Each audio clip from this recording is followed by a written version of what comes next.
Welcome back to the CCCAA Super Regional here at Cypress College. We're into game number 3 on SportsNetUSA.net as Santiago Canyon will take on Palomar. The winner of this game will play tomorrow against Cypress College at 12 noon here on SportsNetUSA.net as Santiago is going to start it off as Doherty comes to the plate. Speed burner leadoff hitter for Santiago Canyon. 53 stolen bases this season for her. Takes the pitch on the inside. So as we start this off, 3-0 count. We just started off this game. Set the defense in a second for the Palomar Comets. One's going to be taken as a high strike. 3-1 is the count.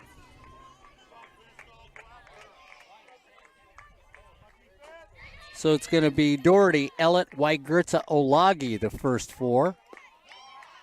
So Doherty is going to start it off with a walk, and we've seen Doherty, Ed, when she gets on base, she loves to take off running. Well, you notice the first game that Santiago Canyon played in that they lost. The last game, Mark, they actually got out there and stole some bases. So that helped them get that offensive machine going. Little bunt drop down there by Ellett. Quick throw over to first just in time. So the wheel play works. So Macias comes down and quickly gets it over to Lopez on a nice little bang-bang play over at first base. But once again, as we get timeouts, could have a little injury here. So the sacrifice works. Move a runner in scoring position. So it'll be Olagi, then Hensler, followed by Soika, Boyle after that, then Woodling, then it's going to be Taylor, Whitney, and Piazza is going to be on the mound again for Santiago Canyon. So that's going to be your starting lineup for them. Lopez defensively over at first base for Palomar. Dunkel at second. Williams at short.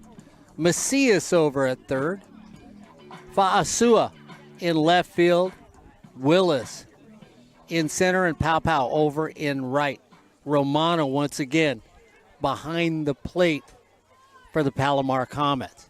So Santiago with a runner in scoring position here in the top of the first.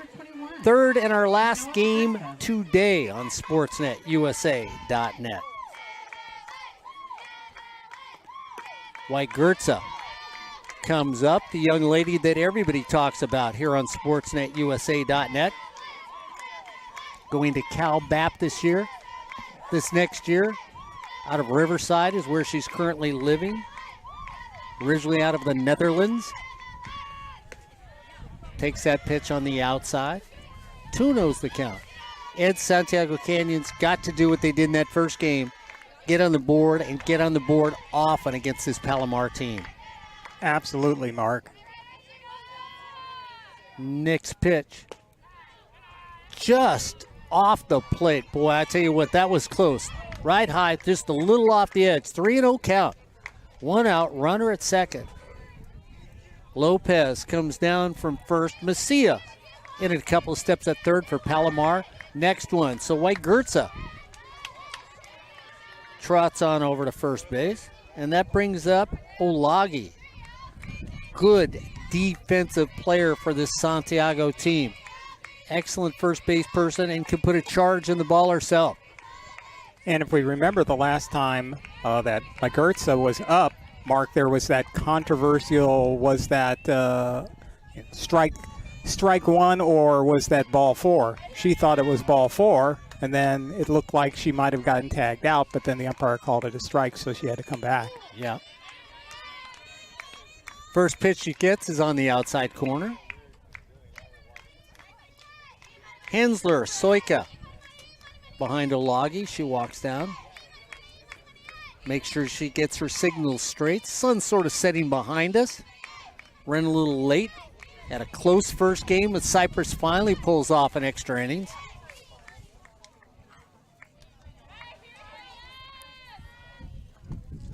Next count, down and away, 1-1 is the count. One out, runners on first and second, top of the first. Walk, a sacrifice, and a walk. That's how we've got runners in the position we do. Olagi at the plate, 1-1 counter, one out. Pulls that one just a little foul. And Ed, we've talked about it numerous. You've been around Santiago so much. You saw last year's team. Corey thinks last year's team's a little better. I think the record this year's a little deceptive. I think this team's better than everybody makes them out to be for Santiago Canyon.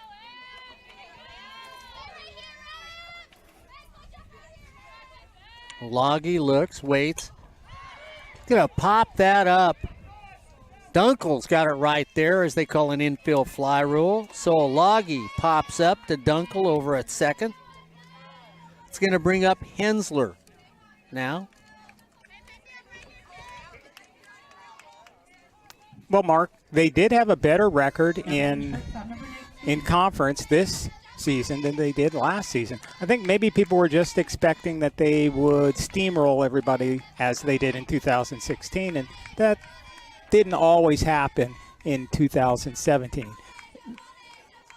Yeah, and I agree with you. I think everybody thought they were going to run crazy, score crazy, and have pitching in the circle. It didn't happen. So Hensler now up the plate. Fouls it off. So we started off with Doherty as the leadoff hitter. Doherty starts it off playing left field. Then Elliott comes up and sacrifices, playing center field. Wygertza then follows with a walk. So those were your first three hitters, Doherty, Elliott, and Wygertza this inning. Next one is fouled away. And, of course, always following Wygertza is going to be Olagi. Then Hensler is behind her. Soika, Boyle, Woodling.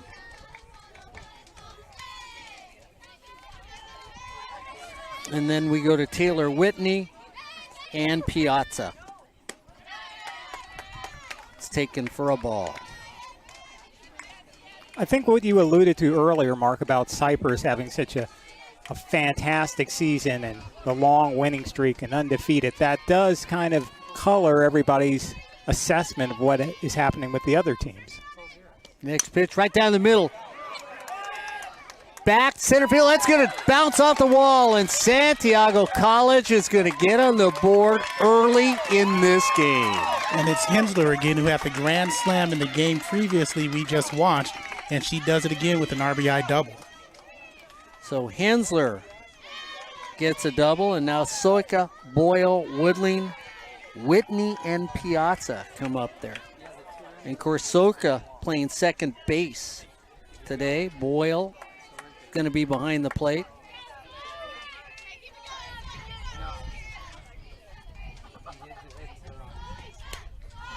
One's fouled away.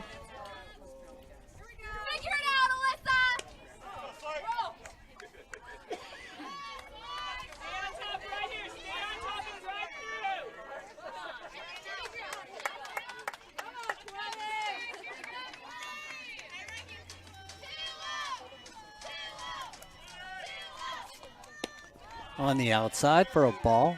So Santiago College quickly gets a couple in on one hit. A couple walks help move people along.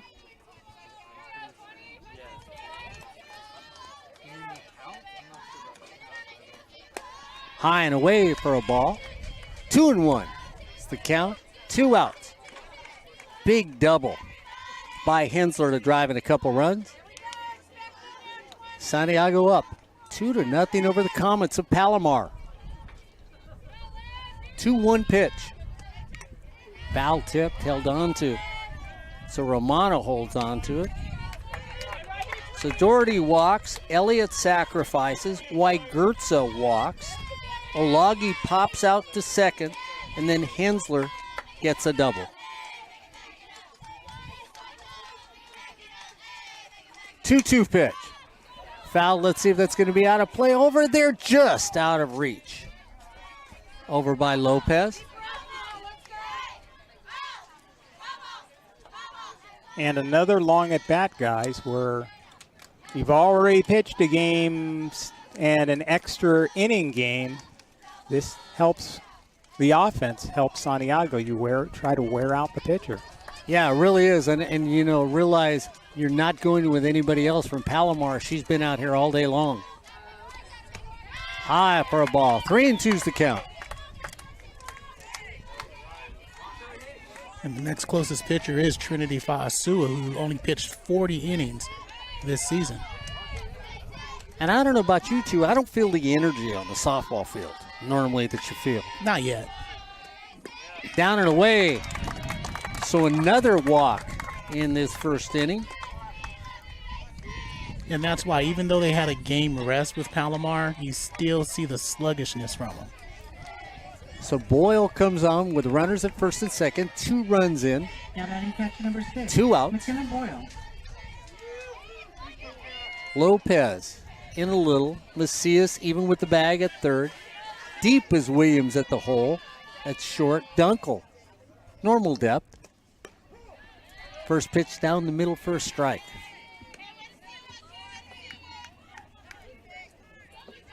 Palomar in their red pants, white shirts, red piping for lettering.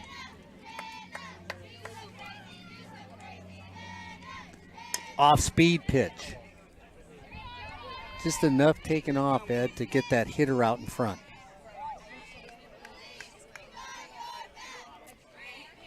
One and one's the count. 2 outs. Cypress moved on earlier today in the winners bracket. They beat Palomar.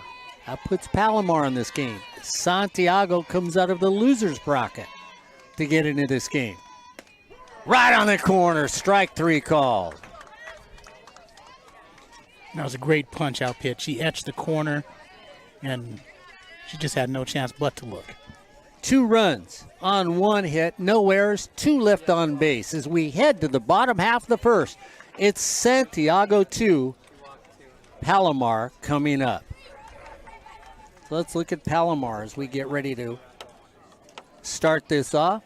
Leading off for Palomar is going to be Brianna Dunkel, who's playing second base today for Palomar. Followed by Bailey Romano, who's catching. And then batting third is going to be Mariah Lopez, who's playing first base. In the hole is going to be Madison Turman, who's the DP for today. So that's the starting 4 for Palomar in this inning.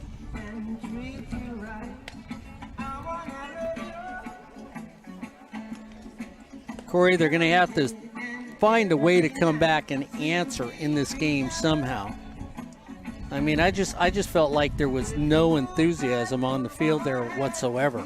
Well, it's the start you want if you're Santiago Canyon, because you got those 2 runs. That sluggishness that you may have felt after just playing a game a half an hour ago, that's gone now. Now you're energized. Palomar has to come back and do the same thing. They need at least 1 run to really feel good about themselves. Even if they have a couple hits this inning and don't score, now you're back up, now you're alive, and then that brings back that enthusiasm that's missing thus far. And of course, defensively, Corey, I'll let you set the defense for Santiago Canyon. It looks familiar. Catching is McKenna Boyle. In the circle is Kristen Piazza. Again, well, who'd you expect? Now batting for Palomar. In the infield, right to left, Emily Dunkel. Olagi, Alyssa Soika, Amelia Hensler, and Manoa Vigurtse. And in the outfield, left to right, Sydney Doherty, Amber Elliott, and Taylor Whitney. Dunkel coming up, going to start this off. One of the better hitters for this Palomar team.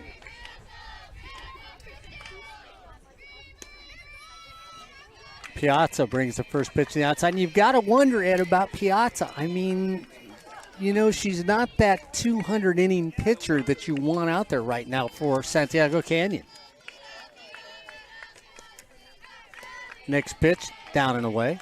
Well, for her, it's almost like the other game didn't end, because there is not that much of a rest in between these 2 games. And so it's like the game that they played against College of the Canyons is continuing here, and she's still out there in the circle pitching. 2-0 pitch. Outside, ball 3. And I don't think it matters much with her anyway because she's not one of those overpowering pitchers, those strong arm pitchers that you used to see. She uses her finesse. She doesn't overpower you. So, a high strike on the outside. Mr. Neyland sitting almost behind home plate, sort of grins at me like, wow, where's that strike zone? That's one of those strikes that I'm going to call a strike no matter what on a 3-0 pitch. 3-1 count. Loggy in tight at first base. Inside and hits her. So the Comets answer with somebody getting on base to start the bottom of the first. And here's where it starts. You got a runner on base who has 31 stolen bases on the season, a threat to run, a smart base runner, and a good person who handles the bat in Bailey Romano, who's batting .419 on the season. So Romano behind the plate today for Palomar all day long. Runner at first. Santiago up 2-0 here in the bottom of the first. Winner moves on. Loser goes home. Attempted bunt for a foul.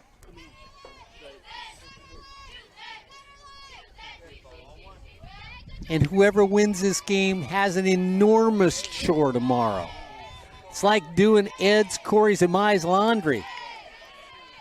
It's an uphill battle. I thought you were going to say lawn, and I was going to say I've got rocks, so that would really be a tremendous battle. Next pitch, pull foul. And I don't have a lawn. Mike Gertza came down close on that, Corey, and I tell you what, Romano turned, and I want to see if she's going to back up just a little on that one. Yeah, we'll see how good she is with the bat. 0-2. In softball, you still may want to try to lay one down. 0-2 count. No outs. Runner first. Trailing by 2 here in the bottom of the first inning. Piazza looks in, plays with the ball. Brings it home. Outside. Flip over to first, not in time.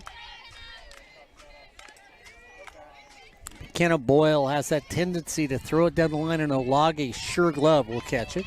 And you talk about the catchers. You talk about stamina for the pitchers. The catchers have been behind the plate all day long. 1-2. Outside again. The runner goes, and Boyle got caught off Corey. She was going to go back to first on her throw. Yeah, and that was a nice, smart base running play by Dunkel because, again, she only went halfway to start. And like you said, McKenna was going to throw down, and Boyle just got faked out. So runner in scoring position. Nobody out here in the bottom of the first for the Comets. Outside. Ed Piazza looks like she's struggling to start this game off for Santiago. Even though she's not a big strikeout pitcher, throws really, really, really hard, you're still out there for a lot of innings, and that's going to make you tired. High, little easy fly ball to Doherty in left field. Just sort of sucks it down and gets it for the out. I mean, I don't think we are as fresh and energetic as we were when at 11 o'clock. Well, you guys might be, but I'm not quite. It's an understatement. Now batting I got here at 1 and I'm tired. Mo Lopez. I feel like leather because I look like leather. Rich Corinthian leather, Mark. Oh, you pleather. It's going to bring up Mariah Lopez. Lopez takes the first one right down the middle for a strike. She handled his bat well as also 6 home runs and 45 RBI on the season. Another 400 hitter at .431. 1 out. Runner in scoring position still for the Comets here in the bottom of the first. That went just off the edge of the plate. But Kristen has pitched doubleheaders before, so it's not like she never has done this. She just has to, as you were saying, or at Lisa said, don't walk anybody. Takes that one on the outside and gets the call. It's going to make it 1-2.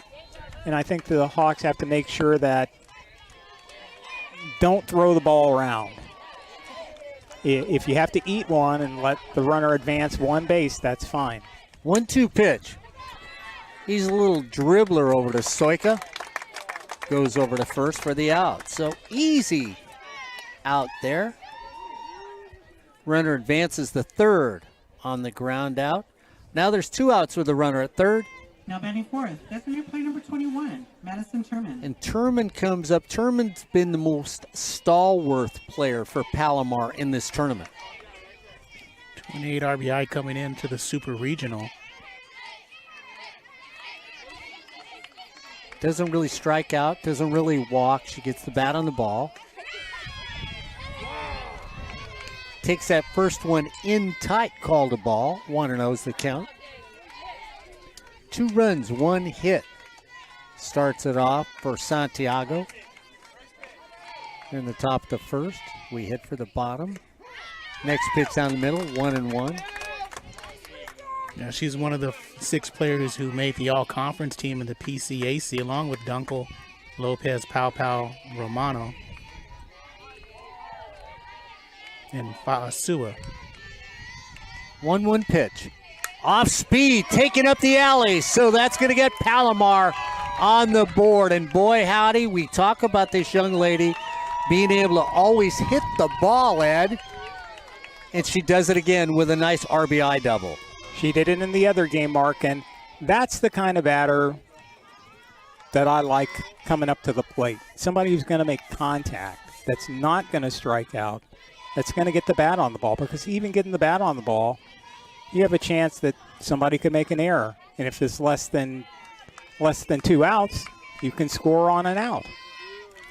So Pau comes up now, and she rips it. White Gertza sort of takes it on the hop over to first in time. But not before Palomar answers, and it just gets 1 run on the board. 1 run on 1 hit, 1 left on base as we head to the top of the second. It's the Hawks 2, the Comets 1. You're listening to the and watching the CCCAA Super Regional on Sportsnet, USA.net. Mr. Neyland, I know you drive a Toyota, so where would you take that Toyota if you needed to get it work done? Yeah, I'm going to Miller Toyota of Anaheim. No, I'm not going to finish it. I told you, you do it much better than I do. They are located at the that's 91 and Euclid in the city of Anaheim. All sorts of great deals going on in Miller Toyota of Anaheim. You can get service. They have parts. Parts is open 7 days a week, right, Mark? Yes, they are. Thank you, Ed. Excellent service there. You can get your, they even do that complimentary clean your car up. Great place. I know someone who worked at Fullerton College, bought their last, I believe, 4 vehicles, and we're not talking about Nick Fiscardo. We're talking about a friend of mine. That doesn't mean that Nick isn't a friend of mine. But, or that he doesn't buy his cars. But he doesn't buy cars. But she's bought 4 Toyotas from Miller Toyota of Anaheim. So if you're looking for a new or used Toyota or another quality used car, Miller Toyota of Anaheim. Don't throw that to me again. Euclid and the 91 in Anaheim. MillerToyota.com is the website. And they support high school sports, community college sports, and most important, they support education. That's Miller Toyota of Anaheim. So both of you do that better than I do. I was just going to say, that was like, I felt like I was handing you the ice cream sandwich on that one. It just didn't happen. I feel like Ryan trying to catch a foul ball. Oh. 2 hands, Ryan, 2 hands. Hope you told him that before he went down there. I told him if he breaks the camera down there, that's it. Okay. Christine Woodley is now coming up. So Woodley now coming up for Santiago. Takes that pitch on the corner. Boy, that plate just stretched a little to the right on that call. 2-1's the count. Woodling comes up.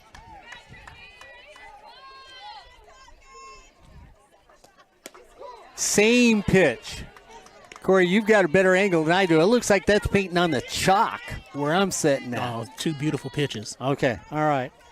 Corey's almost behind home plate, so he's got a better angle than I do on these calls. 2-2's the count. Woodling reached base all 3 times last game. 2-2 pitch. Fouled away. And good setup. And Laurier had a nice 2 pitches outside, and then she tried to come back inside. Took something off that pitch as well. She lost a tough game against Cypress. pitched better than deserving a loss in that Cypress game. Yes, she did. Next pitch hits Woodling. So once again, Santiago starts things off with a runner at first base. This is what Santiago did all last season. He's got that leadoff runner aboard and put so much pressure on the defense that allowed them to take advantage of bases. Taylor Whitney now comes up, freshman outfielder. Squares the bunt, takes that for a ball. Corey, you know, I like Macias over at third base for Palomar. She plays a good third base. She doesn't crash too quick. Good glove, excellent footwork over there at third base for Palomar Comets. Next one, drop back down, hit back up to the box, and nobody's going to make a play. Ed Ford, I'm going to go back to you. You and I were talking off air, and we were talking about how you have to be able to field at every position. It seems like the circle is never talked about defensively. And we talked about the defensive aspect of how the ladies have done in the circle. Not necessarily as well as we think most pitchers should do. Definitely on that play. It's also a matter of who's going to take charge. It's maybe not that none of the players are skilled enough, because they're skilled players or they wouldn't be out here on the diamond, but somebody's got to take charge and say, this is mine all the way, and call off everybody. If there's any indecision, especially when you have a fast runner, it's too late. So Doherty comes back up, putting pressure on the infield defensively. You played softball enough. I mean, you get somebody like Doherty who's a speed burner. I mean, are you crashing immediately from the corners, or do you sit back a little as a defensive player? No, you have to crash, because there's only one play here, is that to put the ball down in play to sacrifice and move the runners over. That last bunt by Whitney was so perfect, that caused the indecision. Next pitch, put down foul, 0-2 count. And you brought it up earlier, said if you were a bunter, you'd bunt on an 0-2 count. Yeah, I think this is a situation that you have to lay it down. They're skilled enough, as you guys mentioned, they're skilled enough to lay it down with 2 strikes. So you got to go 0-2 again and lay it down and advance those runners by any means necessary. 0-2 pitch, defense moves back a little. Macias still up at third base. Right on the corner, strike 3 taken. And again, a beautiful pitch. Even if you wanted to try to bunt that one, there's no way you would have gotten to it. That would have been another foul ball and a strikeout either way. Well, I think we saw that from the Laurier in the Cypress game. She got into some trouble, but she did prevent people a lot of times from bunting. Elliott now up there, takes a pitch for a ball. She keeps it down low, and it's hard to bunt. So runners at first and second, 1 out. Elliott at the plate. Lopez sneaks in at first.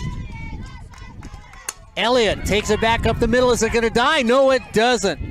Great running catch out there by Taylor Willis, who gets a beautiful break on the ball. I left it up there just a little bit. Got under it. Again, that chopping down motion, if he chops, that's a line drive that bounces in front. Might have scored a run. So White Gertza now comes up. Now batting number 21, Manoa Vigurza. Player that Corey Neyland can't say enough nice things about as a softball player. Takes that one down. What weakness does she have, if any? That's it?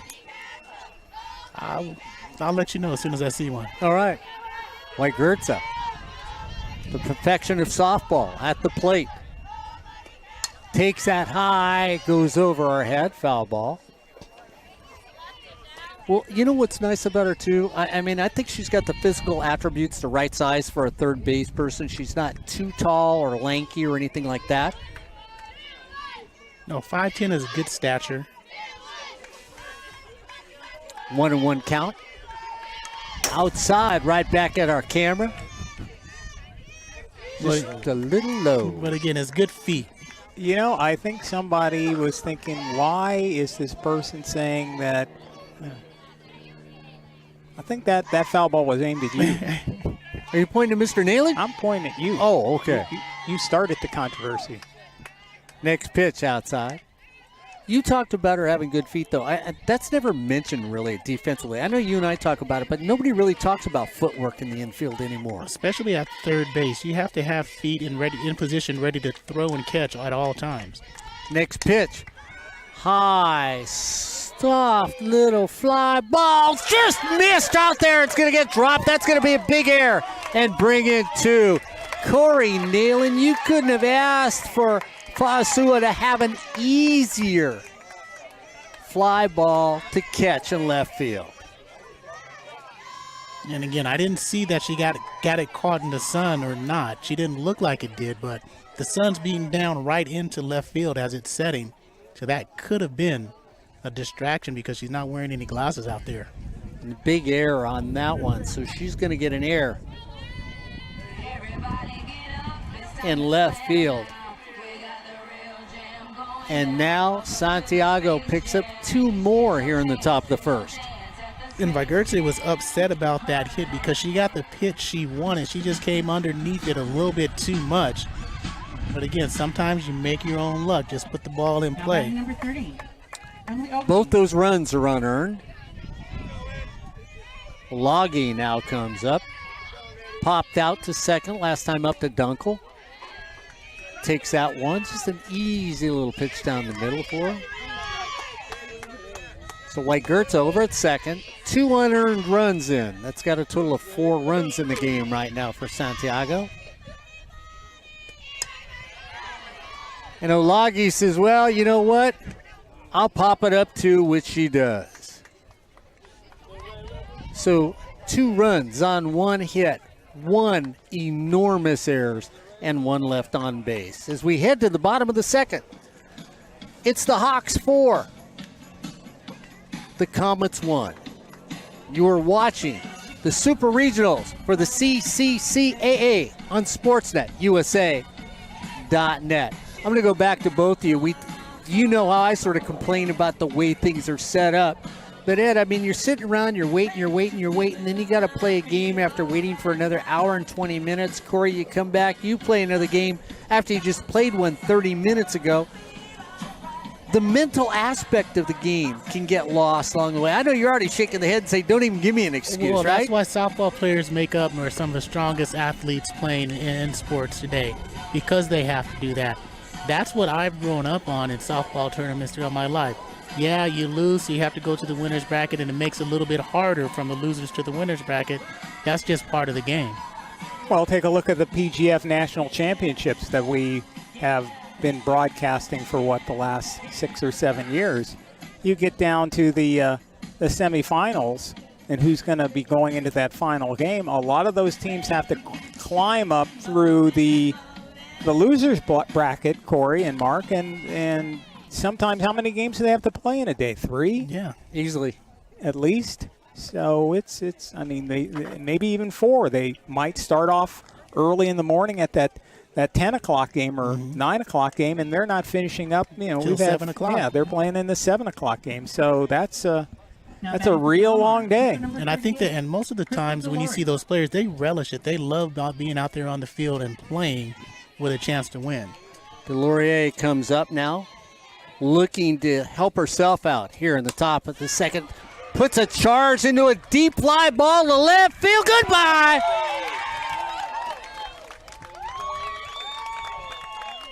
I'd say she helped herself out. Yes, she did. My goodness. We see some grown folk hit today. I mean, that thing was launched out of here. She turned on that pitch. Ed, I tell you what, left field. Corey, I don't know, guys. I mean, I know it's a shorter porch, but the balls that have been hit out over left field have not crawled out. No, and now it seems like the wind before was a little bit more of a crosswind. Now, if you look at those flags in left field, they're blowing straight out the holder. So it's now 4-2. The Comets come soaring back here with a big home run. Fa'asua now comes up to the plate. I mean, you can hear the wind in our headsets now. So picking up.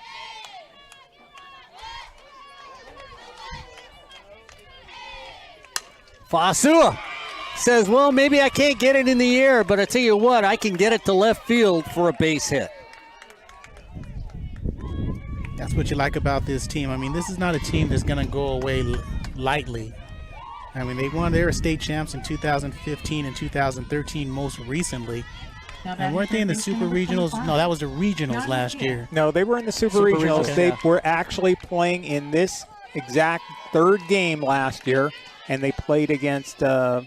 Mm-hmm. They beat Cerritos and got to face the Chargers for the championship game. Macias tries to bunt it, fouls it off. Because last year's Super Regional was Fullerton and Palomar, Cerritos College, and the Chargers host here. Cerritos beat Palomar in the first game on Friday. Cypress beat Fullerton. So in the winners game, it was Cypress taking that game against Cerritos. Macias squares, drops it down. Wygertza gets a big gun to second base. Oh, what an arm. Talk about your feet. She knew what she wanted to do as soon as she charged. She knew she was going to second base. She sets her feet to throw to second base and not awkwardly, just like a catcher is what she did last year, played catcher, and she threw out. Now batting shortstop. So the sacrifice doesn't do anything but replace the runner at first base. One out, runner at first, 1 run in. High and away on that pitch. So Williams comes up to the plate.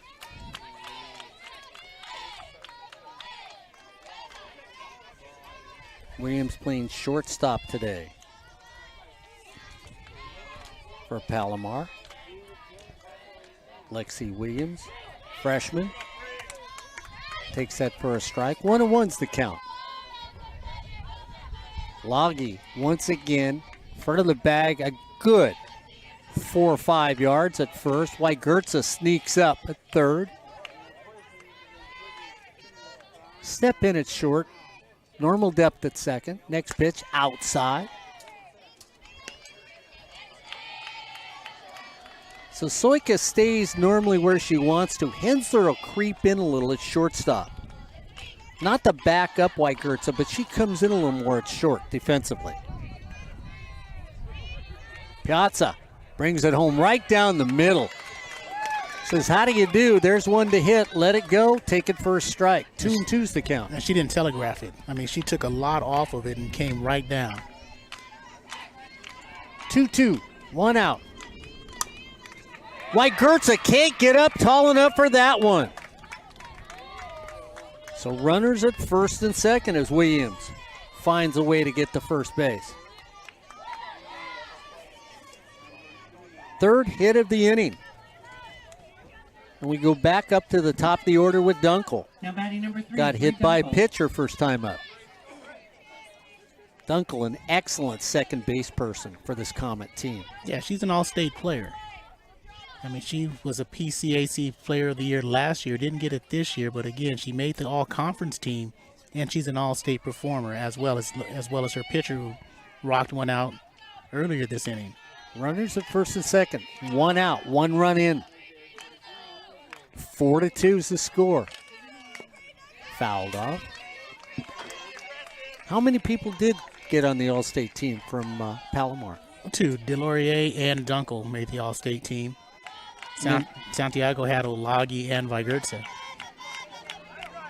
And then they had Southern California sections too, didn't they? Yeah, Okay. I'll let you know. Next pitch. Off the plate. Well, I was going to say after the inning, but Oh, okay. yeah, we'll get to all of it in between. Okay, sounds good. 1-1 to Dunkel. Runners at first and second. 1 out, 1 run in. 4-2 game. On the outside corner, taken for a strike. And if you were going to build softball players, they'd look like Dunkel and Wygertza and Olagi. They really would. They would say, okay, they play softball, and they do it well because they have that. She's a slap hitter, but she can also hit for average. There's that little slap. Piazza goes to third in time.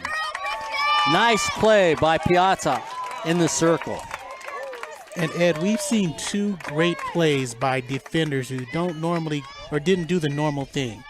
Piazza didn't even look at first. She knew she was going to third, and that Vigurtsa went to second on a sacrifice. Two excellent plays to prevent the lead runners from getting there. Yeah, if you're going to do something like that, the unexpected, then you have to commit to it all the way in your mind and just do it. Bailey Romano line drive that just hangs up in left field. So the Comets at least get one. One run on 3 hits, no errors, and 2 left on base at the end of 2 complete innings. It's now Santiago Canyon 4, Palomar Comets 2. You're watching the CCCAA Super Regionals on Sportsnet, USA.net, and talking about Super Regionals in the state of California. Corey, not only do you make the state team, but you make Southern California and Northern California sections. Yeah, because it contends that if you are a state player, then your team made the Super Regionals. Paige Johnson was a player of the year out of AVC. This is Southern. Destiny Vasquez, a pitcher of the year, and Brad Pickler, the coach of the year. Super Regional teams. You had Mount Sac at Tiffany Kennedy Cummings and also Taylor Uriki on the team. I think you only get 2 each. Morgan Arndt and Paige Johnson made the, and Dolly Stevens actually made the all-state team. They don't count the players of the year. Crystal Delorier and Brianna Dunkel from Palomar. Alan Hancock, who made the playoffs with Bailey Killo. Haley Reed over in the other Southern Super Regional out of El Camino, along with Alyssa Wing. Sydney McCollum, yeah, you know she was going to be there, along with Melanie Okazaki and Vanessa Ledesma. Manoa Vigurtse and Emily Olagi here in Santiago Canyon. Jade New out of Citrus. Talk a player whose numbers were outrageous. He had her. You also have Maritza Rojas, plays at Imperial Valley. She had to be so good because her team wasn't the best team, but she got him there. And Raylani Camez out of El Camino made the all-state team from the Southern section. Amelia Hensler now comes up. Hensler got that big double for an RBI to start things off in the first inning. 4-2, Santiago, the Hawks over the Comets. Here in the top of the third.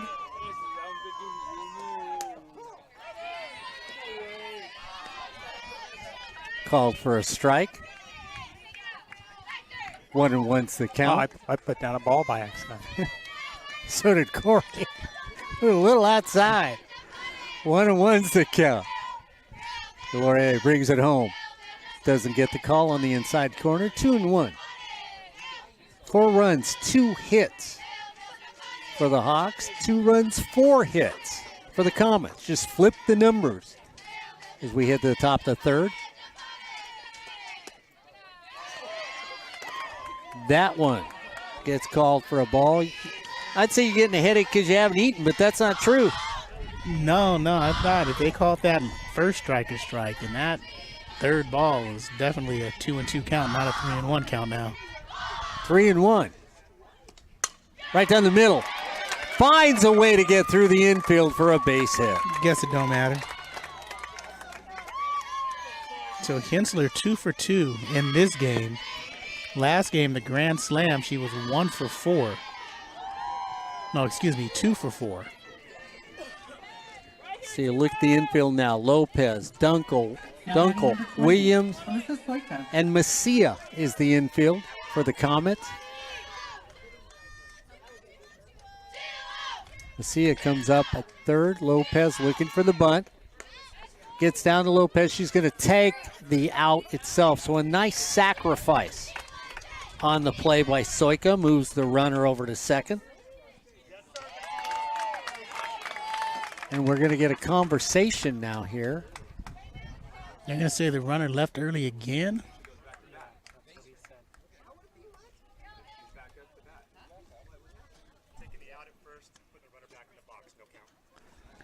So Corey Neyland, what they did claim is they claimed that the runner took off too soon. Therefore, the runner is out, the play is dead, and the hitter, Soika, goes back to the box. Nice explanation by the home plate umpire.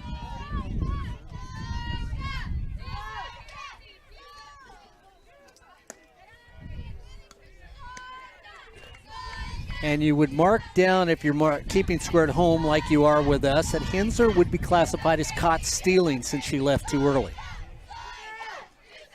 So not an LTS. No. Pitch is outside. So 1 out. Nobody on. 2-0 count.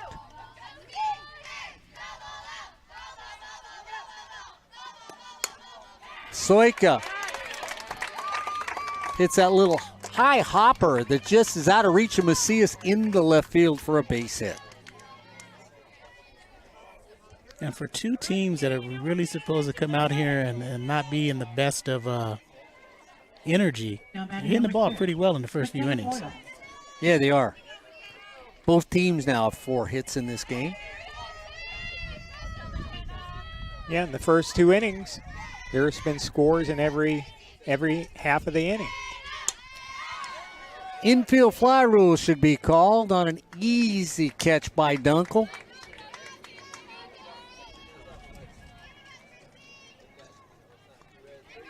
So Boyle pops out. That brings up Woodling,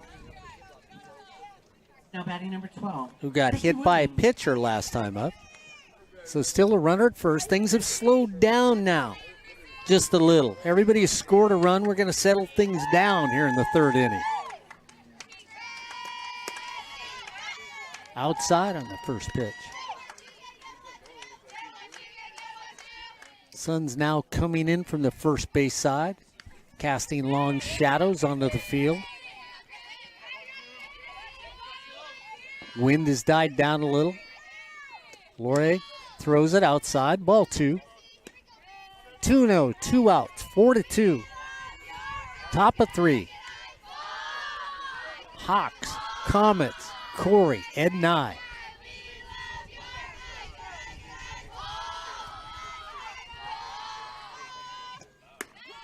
On the outside corner for a strike, 2-1. Ryan Osborne down the right field line, running the camera. Pizza in hand, head down, wandering out there. Did he go get more pizza? Or was it just the... Is there food on the table? Okay, never mind.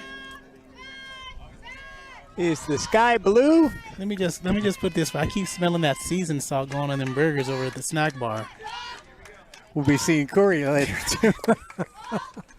Woodling says it's a 2-2 count. Let me get a hit first. Takes that one high. Throw over there. Oh, I'm waiting for you. You got to go home because it's late and your family's calling and you're out at second base. Yes, you can see on the replay, not much of a chance of her getting in there. And there's out number 3. So no runs on 2 hits, nobody left on base as we head to the bottom of 3. It's Santiago Canyon 4, Palomar 2. You are watching the CCCAA Super Regionals on Sportsnet, USA.net. Mr. Neyland, look over at the north side of the bracket, too, if you're not done with the south side. And give somebody a little love from Northern California. All-State, let's see, Gabby Zucchiati. Player of the Year out of San Mateo. There's that name again. Oh, yeah, my school. Nalani Skates out of Ohlone. And who had a chance, Ed, you talked to the head coach of that school. And yeah, we did talk a little bit about Skates. I had mentioned that I saw her recruiting video online. So she's got a few pitches. Yeah, Jim Fisher, the coach of the year in the north out of San Joaquin Delta. And he had a couple players, Kaylee Burkle on the All-State team, along with Haley Nunez and Vanessa Contreras. All 3 of those players made it. From San Mateo, Megan Wells. Actually, they had 4 players. Peyton Rose also made it out of San Joaquin Delta. San Mateo had Megan Wells and, well, Allie Stein. So your all-state team, again, in the Northern Regional, Super Regionals, you make the all-state team, that means your team is pretty much in the Super Regionals. Mariah Lopez now comes up for the Comets. Takes the first pitch for a strike on the outside corner. She grounded out to second. On the top of the first. Bottom of the first, I mean. Nice left-handed hitter. Off-speed pitch, just a little outside. White Gertza over at third. Hensler at short. Soika at second. Olagi at first. Piazza in the circle. Boyle behind the plate. Piazza takes it. Lopez, White Gertza bobbles it. Takes it on a hop. Throws the first. Not in time. Throws the loon away. And, of course, that one's going down as an error over at third base. And, Mark, you mentioned about the chink in the armor a little by Gertza. Maybe that's it, because some of those plays, those easy routine ground plays, she gets a little bit ahead of herself and tries to take her eye off the ball, and because it's so easy, she tries to make it easy and results in up as another error. But let me take that a little further, because people say, what do you mean she gets ahead of herself? Is it physically or mentally? Mentally, because she's already seen in her mind that she's picked this ball up, has plenty of time to throw it to first base. So she'll take her eye off the ball, look up before it gets to the glove, and the runner gets on base. But it's small, but we've seen it a couple times today. So it's going to be Termat, get a designated runner over at Marissa Herrera over at first base for the Comets. Get a timeout on the field. And as a runner, she's got 3 stolen bases on the season. So Madison Turman comes up. Gets a little conversation. Only trailing by 2. It looked like it was going to start off where we were going to say, well, the Hawks are going to run away with it or soar over the fence. The Comets said, no, not in the afternoon game. I'm going to keep it close. Pitch, throw back to first. Oh, nice play, Corey. You love that. You watch that first baseman come up, and then you sneak in from second. Yeah, it's almost like the circle play you see in volleyball where the outside hitter fakes it and the backside person comes up and kills it. That time it was Soika who circled around and tried to apply the tag. Piazza rocks. Ball 1, brings it home. Right down the middle, up the middle is where Madison takes it. So she says, you're going to paint the center of the plate. I'm going to paint the center of the field. And we have runners on first and second. They had no quit in either of these teams. I mean, that was just a hit, smoke right up the middle.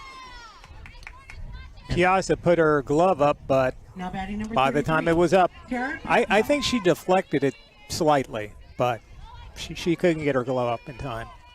So that's going to bring up Pau, who comes up now with runners at first and second and no outs. She grounded back to White Gertza. Her first time up. Olagi in deep. White Gertza sneaks up at third. Piazza brings it. That one's on the inside. Flip over to second. Not in time. Soika takes a courtesy throw from home plate. Now with runners at first and second, no outs, you've got a power hitter, 12 home runs by Pau. I let her swing, baby. Okay. I'm going to pull an Ed Ford here. No bunt. Let's swing away and see what happens.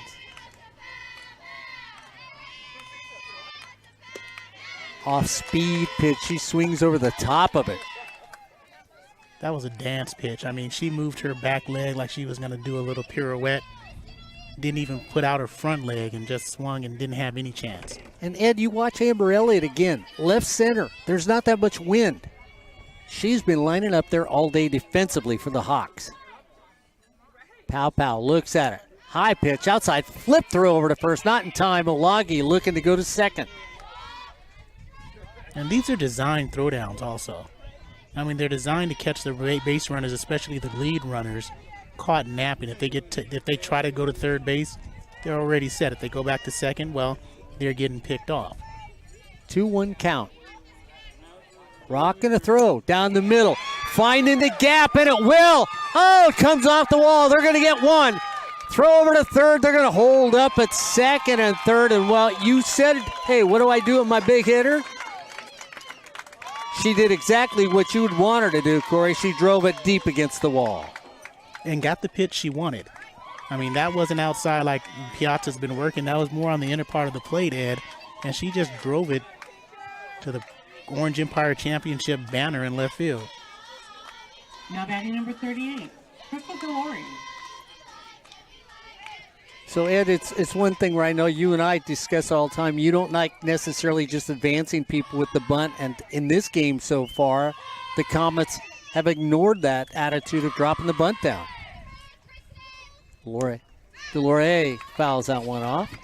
That's not exactly, I don't have a problem with bunting and giving up 1 out, and then you have 1 out, but 2 outs. And it also depends on the team makeup, and I think it also depends on the pitcher. If you have the pitcher on the ropes, swing away. And if they're not hitting the strike zone, make them prove they can throw strikes. Next pitch by Piazza. Back to her. She bobbles it, looks, flips over to first in time. Give it to her. She bobbles it, doesn't panic, Corey, and still makes the throw at first.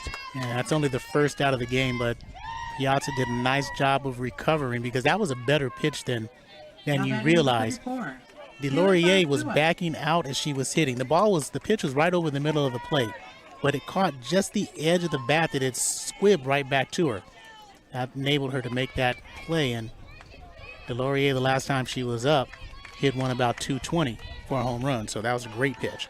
Fa'asua now up with runners at second and third. They bring the infield in for Santiago. In at the corners, in at shortstop and second. Defensively, hit up the middle. Is it going to get through? It does, because the infield comes in and another run scores. Seeing-eye single. So Fa'asua gets an RBI. Hit number 3 in the inning. And we're tied at 4. And there's the decision, Ed. I mean, defensively. In softball, when you have runners at second and third, all the coaches bring the infield in. Sometimes I want to say, hey, just sit back every once in a while and get the out and give up the run.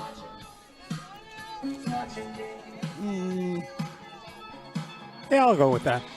I'm going to look at you. What do you think? Nah, I'm not giving up my runs. So you're going to bring the infield in, and if it gets through it, so what? Yeah, that was going to be getting through anyway. That was going to score a run anyway. Okay. It was deep enough in the hole at short. Even though she would have come up with it, I still think that run scores. So Dion Macias comes in. Runner at third and first at the corners. We're knotted at 4. That's right. We're just in the bottom of the third, and we're knotted at 4. 11 hits, 8 runs so far in this game. 2 big errors, 1 for each team. 1 out. Next pitch, called for a strike. Well, Mark, remember when these two teams met in the regular season, what was the score again? 11-11? No, it was 14-12, I believe. Was it 14-12? 11-11 was College of the Kansas. Oh, College of Kansas. So, you know, we may get another one of those everybody just running around the bases all day long. Could be. We might be here till the lights come on. Oh, wait a minute. There are no lights. Get your phones and flashlights ready, people. Pull up the cars. Next pitch. Little backhand flip over to first for 1. Back to first. Double play. 6-4-3 with Macias running down the line. But not before this game gets all tied up. 2 runs on 3 hits. No errors and nobody left on base. As we head to the top of the 4th, well, what better number to have than a couple 4s up there? It's the Hawks 4, the Comets 4. As you're watching the CCCAA Super Regionals from Cypress College here on Sportsnet, USA.net. Corey Neyland, Ed Ford, Ryan, I need my pizza Osborne, down running the camera, and of course me. Hey, I'm the Buddha of Babel, Mark Pavlovich here on Sportsnet, USA.net. Well, I sort of look at it, Corey, I'm going to go to you first. I know sort of how Ed feels on this, but whoever comes out this winner game, this loser game that takes you to the winner game tomorrow, I mean, your back's against the wall. Cypress is just on a roll. They seem like they're destined to win the state championship. Yeah, I don't know if they're destined, but I think they're the favorite because they are undefeated, because they've won games in a manner that you make your own luck, especially against Palomar, what we saw earlier. But if you're Palomar, you're thinking we had them beat the first game. So why don't we just beat them 2 times in a row? That's going to be hard because I don't think Cypress will be beat twice in a row this season. Ed, do you think it's destiny? I mean, this is the state championship team? Haven't I been hearing San Mateo out of this guy's mouth for 2 days now? Well, I'm asking you what you two guys think. I'm sticking with my Northern California team. I don't know if it's destiny. They're certainly a favorite down here. Mount Sac isn't going to, if Mount Sac gets in, they're not going to say, oh, we're just going to concede. It's just we're going to have such a good field. If the teams that won today and are waiting for tomorrow, you'd have Cypress, you'd have Mount Sac, you'd have San Joaquin Delta, and you have San Mateo. Woodling fouls out one up. It's going to get there. One up, one down. I mean, look at the record of those 4 teams. You've got the number 2 team in Northern California, San Joaquin Delta, which I might argue should be the number 1 seed. You've got San Mateo, the number 1 seed. You've got Cypress, the number 1 seed in Southern California. And you've got Mount Sac, the number 2 seed in Southern California. So that would be a great field. Whitney hits it over Macias. Bang, bang, play it first is going to make it. Whitney turns and hits the second head first, eating a little dust along the way. Of course, we have some other teams that are they're not going to roll over. So San Mateo, Mount Sac, San Joaquin Delta, and Cypress all still need to win it on the field on Sunday. But I would give Cypress, right now, I think they're the favorite, but they'll have to see how they really stack up against the 2 teams from the north because they've never played them. It's going to be taken for a ball. Did they give that an error? No, I don't know. I think they did, but They it did. was a hit. That's what I thought. It's a hit and an error on going to throw, second. Yeah. So it's a hit and an error on that play.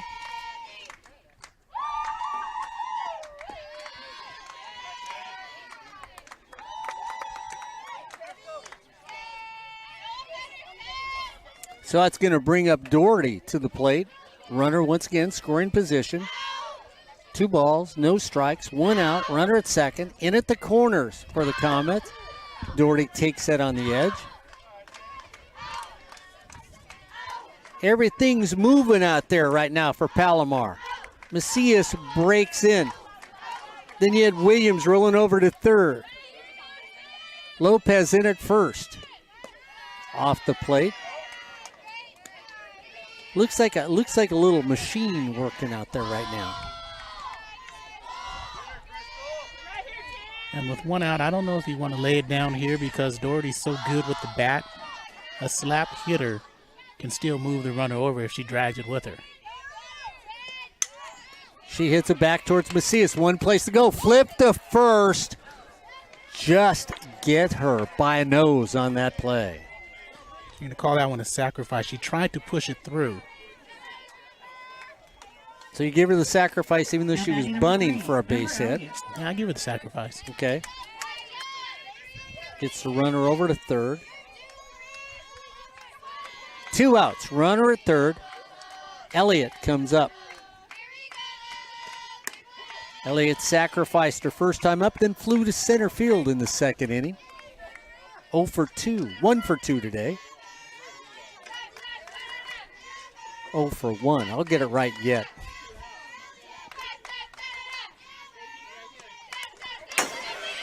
Wild pitch, throw to the plate. She's in. Let's show you that replay, Mark. On this wild pitch? On the wild pitch, you can see the ball gets away, back against the screen. Not in time. Good call by Blue. So get on in an error, sacrifice somebody over, move to second on a pass ball, stand over at third, and a wild pitch gets you in and give you the lead again. Fouled off. So 1 run, 1 hit, 1 error so far in this half of the inning.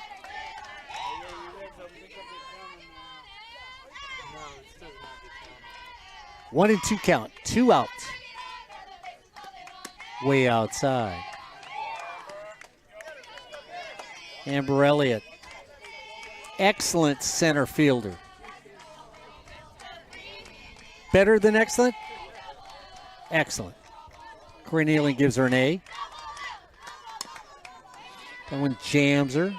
I give that pitch an A. And not only a center fielder, but a versatile player who can play more than one position. She's played shortstop. She's pitched. She is a backup pitcher for this team. And didn't commit an error at any of the positions that she played. No. And that's why she should have been Defensive Player of the Year of the OEC. Wants to be in the FBI. 2-2 count. Down in the dirt.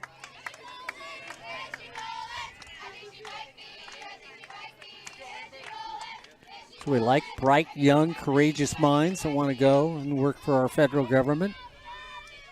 She went to La Mirada, or Sunny Hills High School, all league, all 4 years. 3-2. She takes it to left field for a base hit. Just chops it over the third baseman's head. She does what I should have done years ago with Ryan Morris and William Kelsey, is travel to baseball stadiums all across the United States. I thought you were going to say that you should have become an FBI agent. That's what I thought he was going to say. Joe was going to say, oh, no. Can you imagine me, FBI, scared of my own shadow?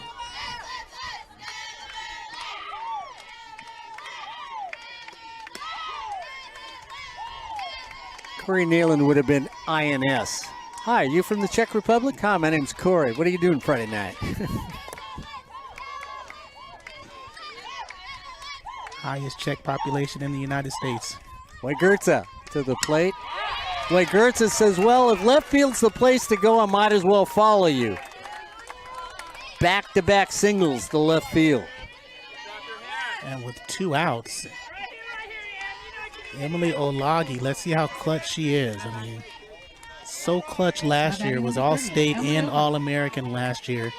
And you would say, how could she be having a worse year? But she's, numbers-wise, not as good, but still effective. She hadn't been able to get the ball out of the infield in this game. Takes that high and away. Popped up to Dunkel at second. And then hit a really little short pop fly. Caught in the circle. 0 for 2 in this game.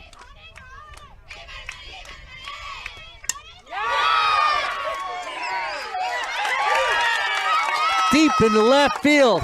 Turn of the corner. Here comes the throw to the plate. It's going to be close. She's out. Oh, what a throw.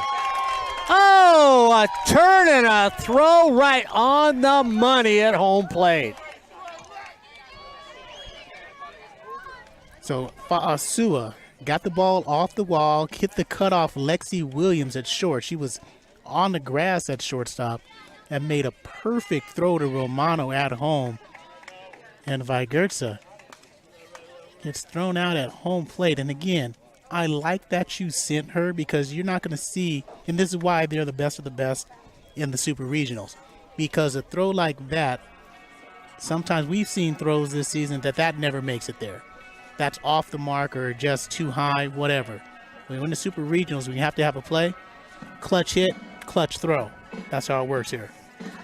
So you get the throw at the plate for the third out, but not before 2 more runs come in. 2 runs on 4 hits, 1 error, and 1 left on base. As we head to the bottom of the 4th, well, that's right, it's the Hawks flying high. It's the Hawks 6, the Comets 4. You're watching the CCCAA on SportsNetUSA.net. And I tell you what, if you want to be soaring high, the best way to do that is by driving a new Toyota at Miller Toyota of Anaheim. That's right. Any sort of car you can think of that you want Toyota-wise, they've got it at Miller Toyota of Anaheim. Or if you need maybe that used Toyota that's only a year old, well, you can get that also at Miller Toyota of Anaheim. Of course, if you got the older style like I do and you need to get it tuned up, where else do I go? That's right. Euclid in the 91 to Miller Toyota of Anaheim. And you know the day's coming where I'll get those scratches taken out.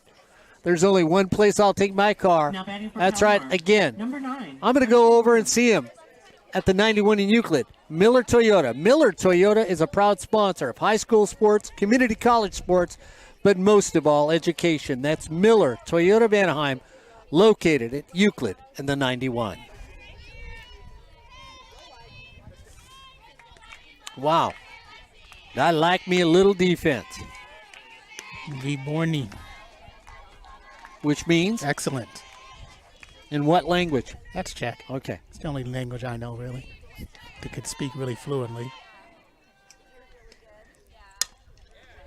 Base hit to right field. Palomar answers. So Williams. Mr. Ford, what'd you say the score was that game? 14-12? I feel like Yes, that's where it we're. was 14-12. I feel like that's where we're heading, guys. Well, 6-4 in the bottom of the fourth. Wouldn't mind it. And Alyssa Soika was fooled on that play because she was measuring it up as it came to her, but then it squirted at the last minute. Must have hit a pebble, went off course, and got into the outfield. So Williams at first. Dunkel comes up. Got a last inning fielder's choice. Chopper that should get through. It does. The little seeing eye dog finds its way home to its owner for a base hit. And I like that Edmund Ford mentality of hitting. We're not going to we're going to give up and sacrifice our best player. She's good enough with the bat. You see how she choked up and was running out of the box? That's textbook how to slap it through. So Romano comes out. She's flown out twice to left field. 0 for 2 in today's game. She hits a line drive. Should be a throw. And if everybody's not moving defensively, that's an easy double play. As Romano hits a line drive on a BB. Now batting number 29. Corey, and they should have easily had, as Hensler could have thrown over to second base. You gonna say no on me? Yeah, I'm going to say no on you. Okay. Because you saw what happened with Palomar against Cypress in that first game. Lopez comes up, takes the ball. So 2 quick hits, and then a hard hit line drive for an out. 6-4 here in the bottom of the fourth. Santiago Canyon over Palomar. Piazza slowing it down a hair. Tries to go in the inside corner, doesn't get the call. 2-0's the count. Long shadows. Slight breeze. Beautiful day for a softball game. It was so nice we done 3. Piazza rocks, brings it home. Up the middle once again. They're going to turn it third. They're going to play station to station. Here comes the play at the end. It's going to be close. 2 in a row. Oh, defense, show me how to play the game. here we go with the replay. Here's the throw. Once again, an out. What you guys say about center field? We'll see if somebody's hurt at home plate on there, Corey. But again, defensively, back-to-back plays where if you're going to hit a relay person, you do. If you can bring it home, you do, which is excellent defense by both these teams. And that's Amber Elliott in center field, who you were saying, threw it into Boyle. And again, Boyle, it was on the left batter's box, so she had to come back around and make the tag to tag out Williams, who was motoring. And nothing less than that throw wouldn't have got the out, but she came across and made the great tag. And we know that Amber Elliott leads the outfield in Southern California in assist from the outfield this season. So now you got runners at second and third, but with 2 outs, Mark, that was a huge run saved.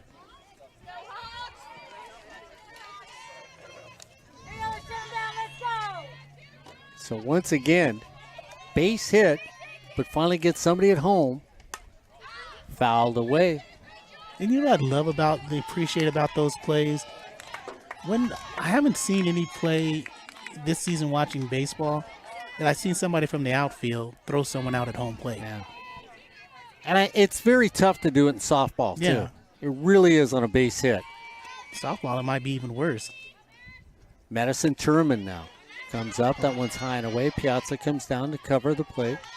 Sorry, not worse, but like you said, harder. Turman with an RBI. She's 2 for 2 in this game. Madison Turman, who has been the offensive stalwart for this Comet team.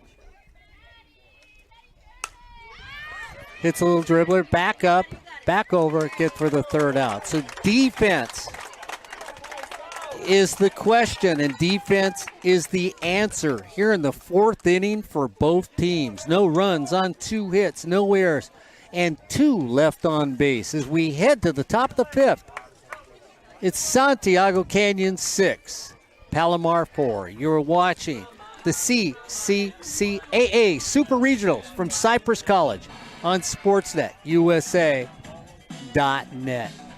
You know, you talked about it, Ed. You've seen it too. You know, defense, it seems like it's just a nonchalant thing in the infield. But when you see back-to-back outfield plays, Corey, you go to a relay person on one play, get the play at home, you bring it home yourself, the extra play, something that goes unnoticed in softball altogether. Yeah, the little things, intricacies of the game is what makes these teams better than the rest. I mean, she could have cut that off. But again, the throw was so perfect that Piazza was there, a little bit too high, so she brings her gloves down and lets it come on through the home plate, which was smart. That relay throw that Palomar had from Asua to Williams to Romano, you can't draw it up any better than that. So defense shines in the 4th inning. We're sitting at 6-4, Ed. 17 hits in this game, 10 runs.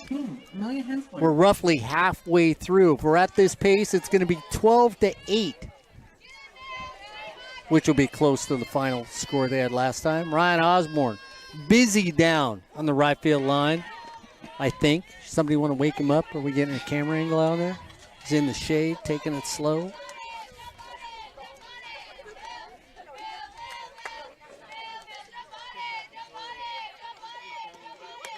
High and outside.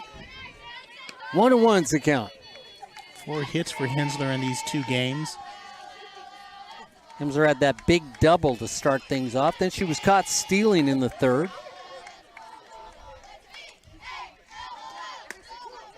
Takes it in the outside corner. I'm going to make up a new abbreviation for all those analytical people. LTS, left too soon out.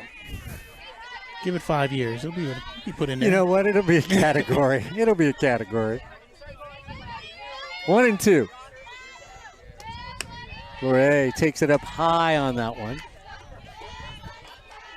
She pitched a great game against Cypress College. And I mean, I use the word. Corey knows I don't use that word often. 2-hitter. She was in control. Her team could not get her runs. Off the end, Macias over to first in time. She was the pitcher of the year in the PCAC. Rightfully so. 171 strikeouts I think she had for the year. 171, walked 116. 23-6, or excuse me, 23-6 now. That one to Macias. She takes her time, guns it over to first. Yeah, her strikeout, I think she averaged, 7.28 strikeouts a game? Something like that, over 7, right? Yeah, 7.5, yeah.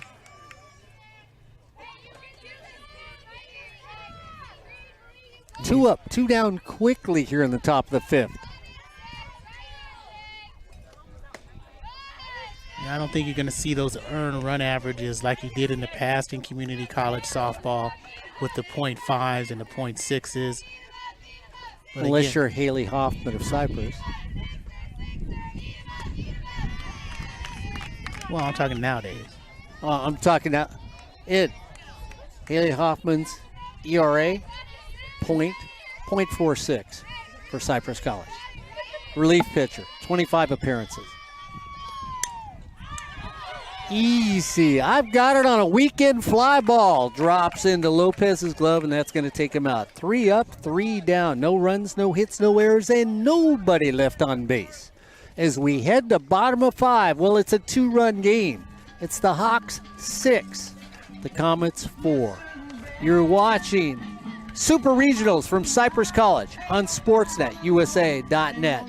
Am I wrong? Only 25 innings pitched.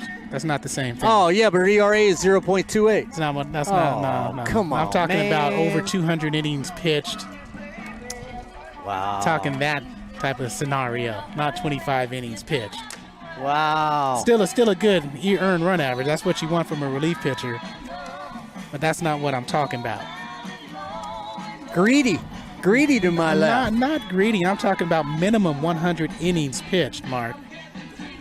Katie Cota in 2006, 0.28. Alyssa Gutierrez, speaking of Cypress, in 2007, 0.33. So, I mean, talk about pitchers. Katie Cota, she did it twice, 2006 and 2011. One with West Valley in 2006. San Joaquin Delta in 2011. Second in innings pitched. 459 strikeouts in 2011. 357 strikeouts in 2006. But you're not going to see that anymore because there are not going to be that many pitchers, just that one go. Ed, you got any updates from the rest of the games right now here on Super Regional? Antelope Valley was winning by a score of 1-0 over Cerritos. Don't have an inning on that. Must be early in the game.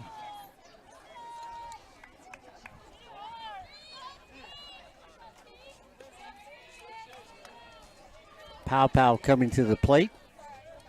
Here in the bottom of 5 on SportsNetUSA.net. Pow.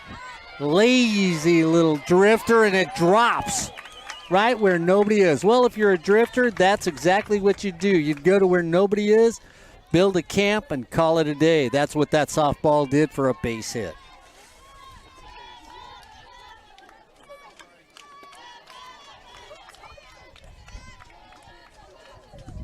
Six to 4, 11 hits. Now for Palomar. Runner at first, nobody out. Delorier up at the plate, looking to do something for herself. She says, I might have. Oh, I did. Home run number 2 in this game. And guess what? We're knotted at 6. Her 4th home run of the season. Delorier says, well, get on out of here. My goodness, I mean, that was a towering shot. So you say 217 down left, 220 straightaway center. That went to left center. That must have been about 225 because that's still going. Wow. And everybody knew it. 12 runs, 19 hits in this game. And we're only at the bottom of 5. Fa'asua comes up. He's got an RBI in this game. Last time up. She says, oh, let me take a deep breath. Nobody wants to go home. Pulls that one foul. 1-1. So San Joaquin Delta, they beat Consumnes. You said that, right? 6-1 earlier? Yeah, I got that early one. I didn't know how everybody else had done as the day went on. I know Ed was just looking. We're knotted at 6 here in the 5th. Ohlone 1-0 over Consumnes River in the bottom of the 6th inning. We're knotted up 6 here. My goodness. And Ed, you said Antelope Valley and Cerritos. Antelope Valley 1-0. Off-speed pitch. Down and away.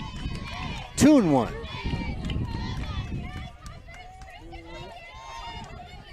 Palomar, 1 in the first, 1 in the second, 2 in the third. They tied up here in the bottom of the 5th with 2. Scorch it! Turn, head for second, stand up. Oh, what you can do, I can do, everyone can do. Third straight hit, and now is where you really have to think, can I bring in Amber Williams? Or excuse me, not Amber Williams, Amber Elliott. And Corey, maybe the call has just happened. Because those weren't 3 straight hits that were seeing eye. They weren't. Well, the first one was a bloop. But again, the last 2 hits have been stroked really well. And Delorier says, you know what, I may have given up 6 runs, a couple of those have unearned, but I got you back. 13 hits, 6 runs right now. Looks like Kara Piper. Yep, that's what's happening. So Piper goes in the outfield. Amber Elliott comes to the mound.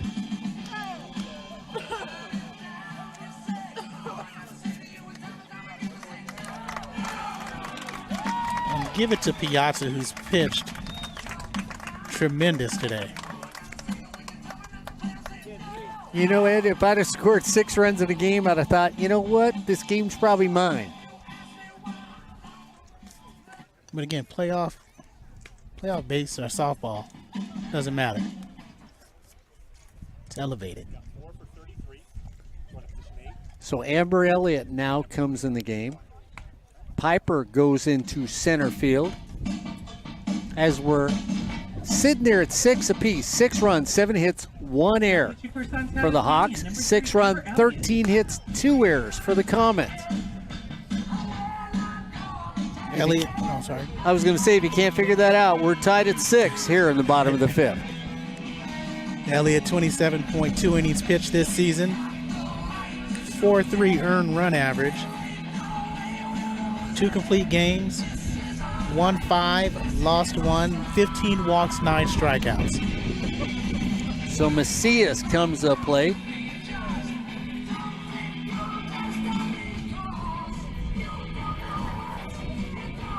Last time hit into a beautiful double play.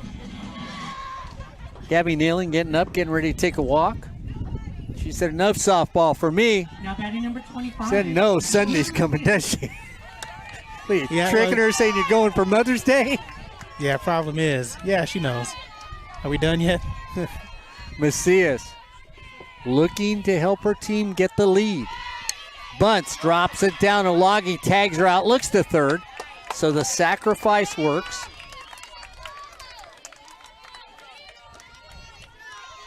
Runner advances. Runner at third. 1 out. Williams now comes to the plate. Got a base hit last Now time batting up. number 9, Lexi Williams. She's 2 for 2 in this game. Loggy down from first. Wygurtza in from third. Halfway at second and short. Elliott gets that one in the outside corner for a strike.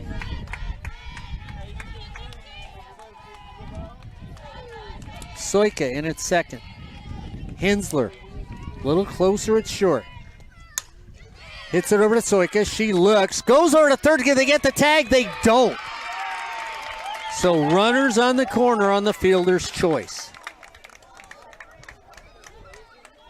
And Soika, she looked back the runner well enough that she could have flipped it over to Olagi at first base, and that runner wasn't going anywhere. So you lose the out, increase the runner, and you got a dangerous hitter with Dunkel up. Hit by a pitch, rounded out to the pitcher, who then went to third base in her second at bat, but singled last time up. So Dunkel comes up with the go-ahead run at third. 1 out. They go to second, try to get the tag there, don't. So stolen base.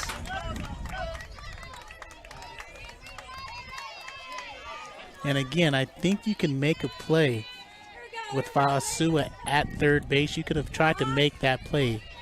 She's not the fastest runner over there. That's true, Corey. Instead of having a situation where you have 2 outs and the runner at third, now you have only 1 out and both runners are in scoring position. And I don't know if I just put Dunkel on. Yeah, I think I'd back up the infield.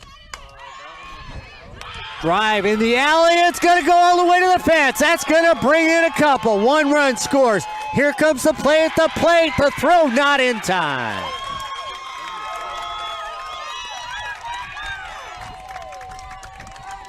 That stolen base, critical. Not pitting on the best player, critical. And a 2-run double for Bree Dunkel.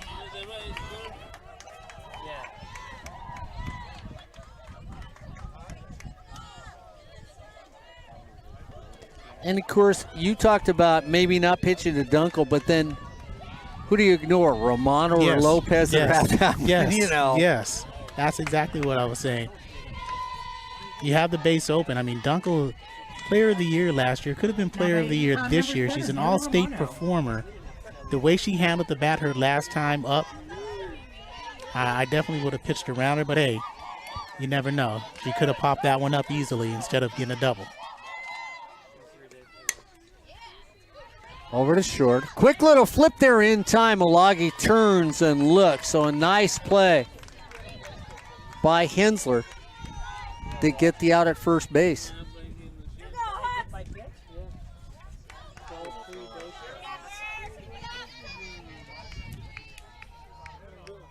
Now you have Lopez, who singled her last time at bat. Scored a run after reaching on an error.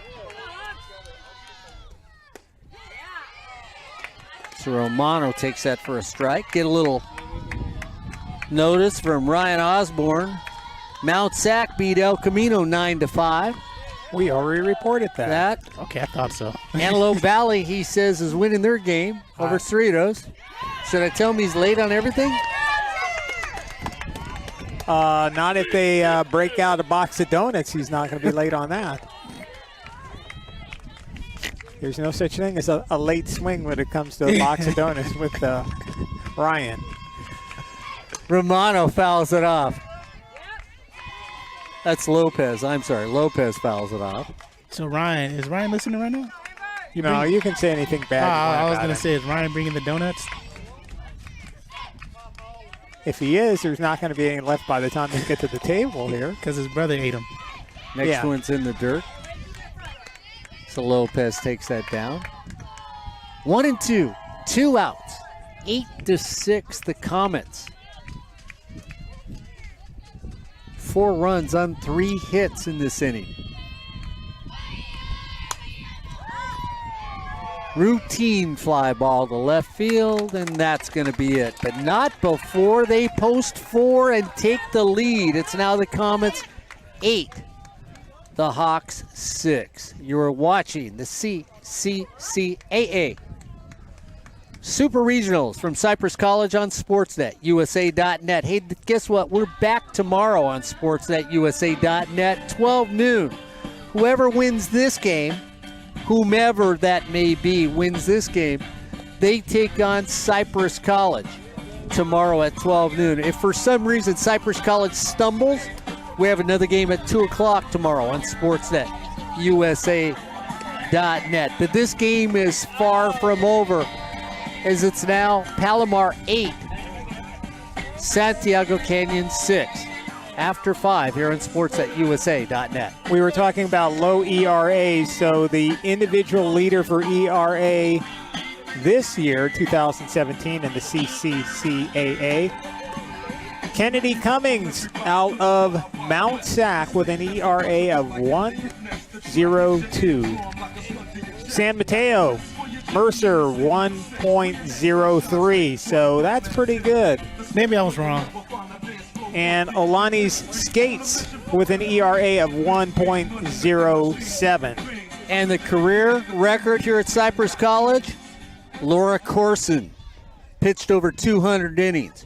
1990 to 1991, ERA 0.40. As a career. As a career.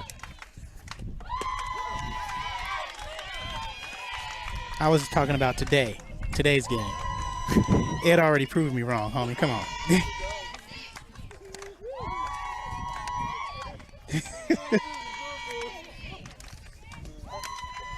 Woodling comes up, looking to start things off. Needs to get a couple runs, tie the game back up. Well, I'm not proving you wrong. I'm just Proving me wrong. no. I You're wrong. put the information out there. You're wrong. I mean, because no, I would agree to some extent the game has changed. I mean, let's face it. I remember watching a game where I think it was Alabama against somebody like Iowa, maybe more than 15 years ago, 18 years ago, something like that, maybe 20 years ago. And it was like, Iowa couldn't score, so we get a runner on first by an error, and we sacrifice them to second, we sacrifice them to third, and I mean, Alabama brings the infield way in, the outfielders are just off the skin, and, Iowa didn't score. So, those were those 1-0 games, and yeah, pitchers would have these incredibly low ERAs, but the game has changed since then. The power aspect, the hitting aspect has certainly developed over the years, and it's a different game, so pitchers aren't going to have those super low ERAs. And remember when we did the PGF and the Michelle Crew Classic, when we first started doing that, the distance between home plate and the rubber in California was shorter than it was nationally until they changed it. So Woodling works her way on to get on there. And, of course, Kara Piper, who's now playing center field, goes in as a designated runner. You talk of Laura Corson. She's part of the 2017 Hall of Fame class at Cypress this year. That's redundant. Sorry. Whitney comes up, runner at first. Whitney tries to drop it down the third baseline. Going to drop it foul. So Woodling gets on with a walk. Piper comes in as a runner over at first. The Hawks trying to answer now to Palomar, who took the lead in the bottom of the fifth with 4 big runs. Lopez in, Macias in, drops it down. Macias is going to pick it up on her off foot, throws over to first in time. Corey Neyland talks about excellent footwork. This young lady who plays third base for the Comets has great balance when she's throwing the ball, and you watch her off of either foot, she can get rid of it and get a runner out. Doherty comes up with a runner at second base, trailing by 2 now. Here in the top of the 6th. Off the plate. So Lopez again in about 5 feet at first. Macias standing on top of home plate, saying, go ahead, hit it by me. Williams at short, backing up Macias over at third. Poirier brings it. That's going to be inside for a ball. Bree Dunkel trying to hound the runner now, who's over at second base. Piper over there. Down for a ball. Piper daring a throw over to second base. Go ahead. Didn't we say these teams looked a little sluggish in the top of the first inning? I did. Yes, I did. I thought there was no enthusiasm. Next pitch. Down and away, all the way to the backstop. So we get a runner at third on ball 4. Nothing like crushing a couple over the fence to kind of pick you up. So now we've got runners at the corner. Now batting number 3, Amber Elliott. Amber Elliott comes up and she looks down the baseline. And of course, again, Elliott not necessarily a power hitter. Want to move the runner to second, or are you looking for that base hit? I'm testing Romano's arm right now. So you're going to send the runner? Yes, I am. I'm sending Doherty because Doherty's not a bad runner. She's only got 51 stolen bases. I think I do what my counterpart on Palomar did. I launched one over the fence. Well, Elliott, that'll settle things. No home runs this year. Doesn't matter. It's the playoffs. So, I want to get a base hit. How many? Destiny Vasquez hit a home run Friday, correct? Yeah. What was that? Her second of the year? Yeah. So, well, you know what? And you know who I'm feeling really bad for right now? It's because I look over in the bat, I look over on deck, and there's White Gertza looking at us three talk, smiling at us while we're talking, and Ron Osborne's down on the camera. Well, he's got a box of donuts. Okay. I'm sure if I tell him we had somebody from Scandinavia I'm not sure what country Corey thinks she's from, but she is from the Netherlands. Well, from the Netherlands. Certainly you want to do what Neverland. Palomar has been able to do, is get the bat on the ball here. And if you get an out, but at least get the run home. You don't want to strike out here. You don't want to pop up that doesn't accomplish anything for your team. And I'm with Corey, too. How many pitches does Elliott take to allow her partner at first to take off running? And the pitches are coming outside also because they're expecting her to run. They're not going to give anything inside, nothing off speed, just fastballs outside, so they try to get her running. And it's the Netherlands. And I hope they're listening also. They're Great watching. game. They're watching. Special game today. Elliott drops the bunt down. The runner goes. Bobbled by Macias, not in time. Called that a little early, didn't I? Yes, you did. A little bit. I just realized it after I blurted it out. I better wait for the umpire. E5. So a little bit like Charles Walker used to say about those quick slap hitters. They're usually little. Now batting I number call a little bit. 21, Manoa Gertza. Well, Ed, you were talking about launching them. You've got two people now back-to-back that can launch it for this Hawk team. As long as they're patient and get the right pitch. Out of play. So much for being patient. But again, now you like the aggressiveness, though. And I think with a player like Vigurtse, you take that first pitch and you swing at it just to get your rhythm going. 0-1 count. Out to right field. That's going to get at least one. Pow catches. The throw's not even close. Safe at home. Runners advance. So the Hawks get one back on a sacrifice fly. And they have the problem with it, though, of being so aggressive. You're trying to lift the ball and score that run, but again, that pitch might not have been a strike, but you got to swing down on it. So we're sending Now batting number 30, 8-7. Emily Olden. The runners move up.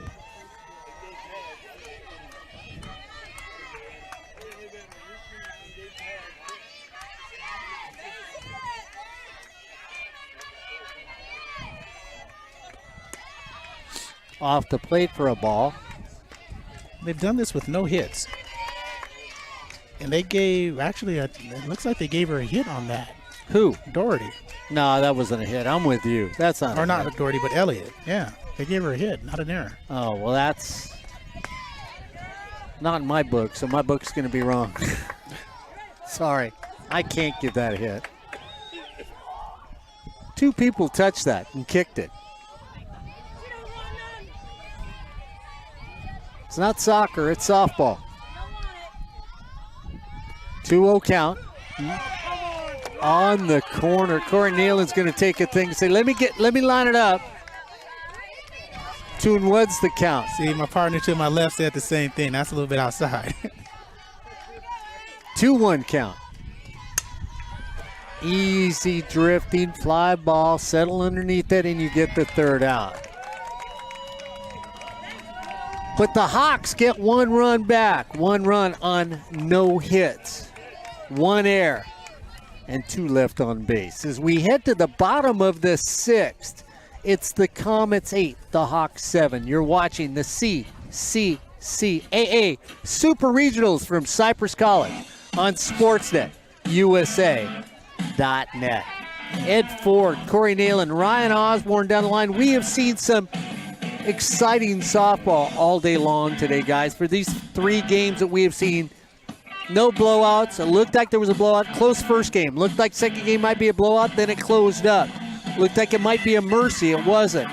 Palomar should have beat Cypress. Cypress pulls it off somehow. And then we get in this game, Ed. Well, you basically said we might be sitting here at 16-14. Well, we're close. It's 8-7 here in the bottom of the sixth. Like Gertze and Olagi are wishing they had those two swings back. I really think so, because they're so amped up. And then I go with Ed's thing, be more disciplined, be a little bit more patient. Try to just get the ball in play instead of just trying to power one out. Because they have the strength, they have the opportunity, they're clutch. But again, they want those two back. Well, the bottom of the sixth is going to determine the outcome of this game. You can't afford to give up any runs to Palomar. You got Sherman, Pow, and Delorier. Delorier's pretty much single-handedly trying to win the game herself. You mean the home run machine? Now batting for Palomar. Of course, if you're the 21, Comets, Madison Sherman. they want to keep swinging away here because they know this is the last pitcher that the Hawks have. And if you can put up 2 or 3 more runs, that might be enough of a cushion, because I'm sure they're thinking that Santiago Canyon is still capable of scoring some runs. So put a cushion up there and then hold them off in the top of the 7th. And if you're Amber Elliott, what you want to do is count on your defense now. Don't try and get too cute. Don't throw any fat pitches, but don't try and be the strikeout queen, because it's not going to happen.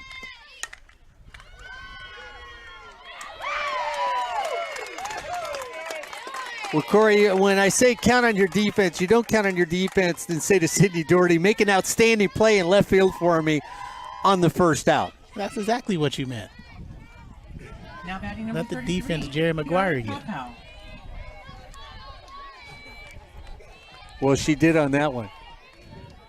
She showed Elliott the money. For those of you that don't know what Mr. Neyland was talking I about. was thinking, help me, help you. Oh, okay. Okay, I was going to say show me the money, which Same she money. did. Delorier already has it. 2 home runs. Pow comes up here. He's got an RBI in this game, a couple hits. Nice level swing that she's got. There's a different feel for hitters that are on. They look so relaxed at the plate. They're languid.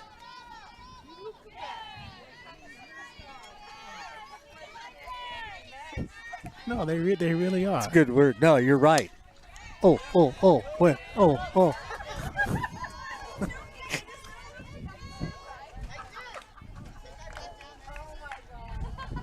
Giving Gabby thumbs up because she caught that one.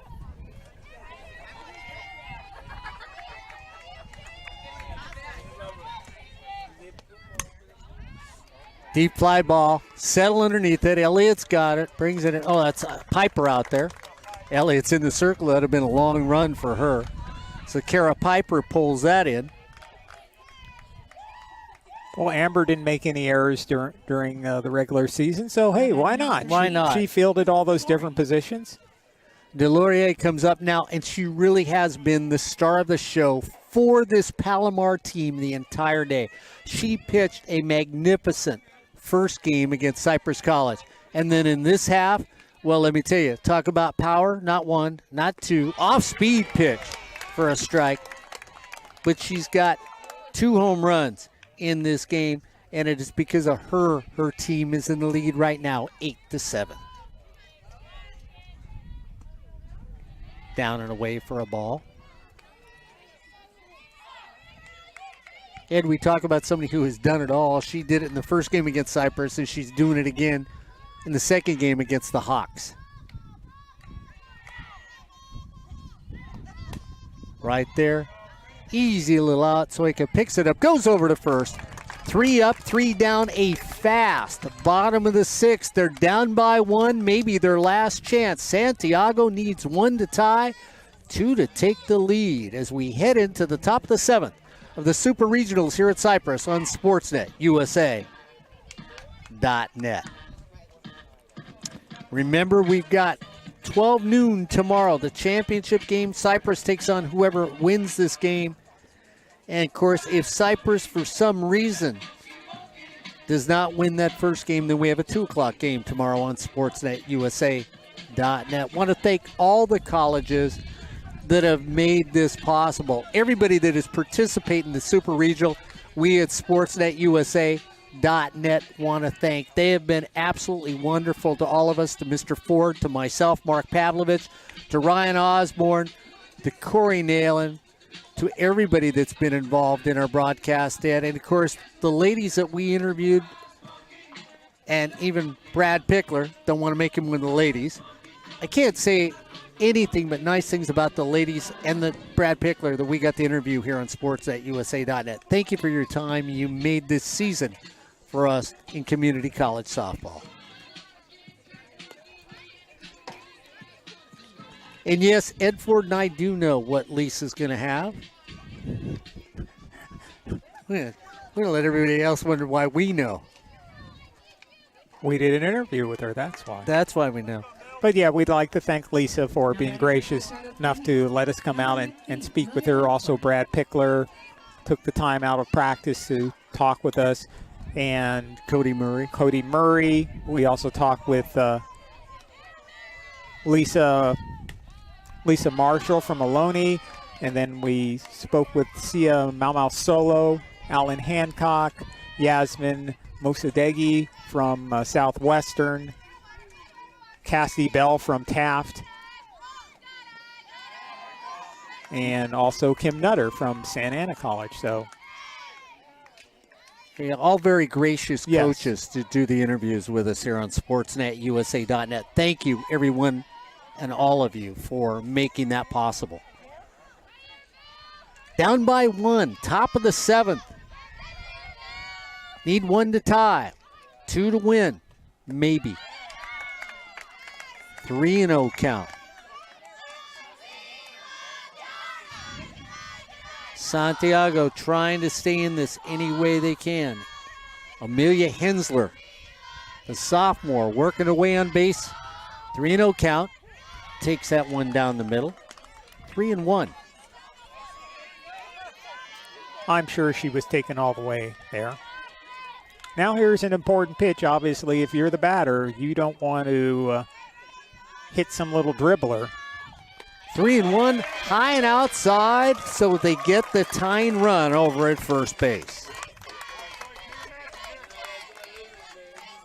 And that's what Santiago has to do, get a runner on. And they did that. Now what do you do, Mark? Sacrifice the runner to second base, put him in scoring position with 1 out? I do with Alyssa Soika. Yeah, I have Soika drop a bunt. Down in the dirt for a ball. And that's what it looked like she was doing. So Soika maybe can get over. Boyle, who would be up next, has popped out a couple times. If he can get to Woodling, Woodling has a couple hits in this game.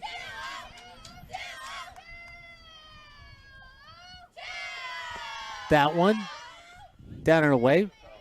Fake throw to first base, 2-0 is the count. 2-0, runner at first. Lopez comes in. Macias over third, looking to bring it in. Drop it down. Foul ball, foul ball. Their runner is out. She got hit by the ball. She drops the bunt. She runs into it coming out of the box. The batter is out. The runner returns to first base on the play. So, Ed, big mistake by the Hawks. And if anybody was questioning any of the calls, there's no question about that call. Yeah, She was out of the box. She ran into the ball. So 1 out. Runner at first. So looking to drop the bunt. Can't get it down. So 1 out with a runner at first now. Trailing by 1. It's 8-7. The Comets on top. Simi, is it going to drop it? Oh, lay out and catch it. Oh, my. And a throw to first to end the game. Lexi Williams lays out flat. Holds onto it and gets up and flips over to first. Defense be my queen, and it was for the Comets today.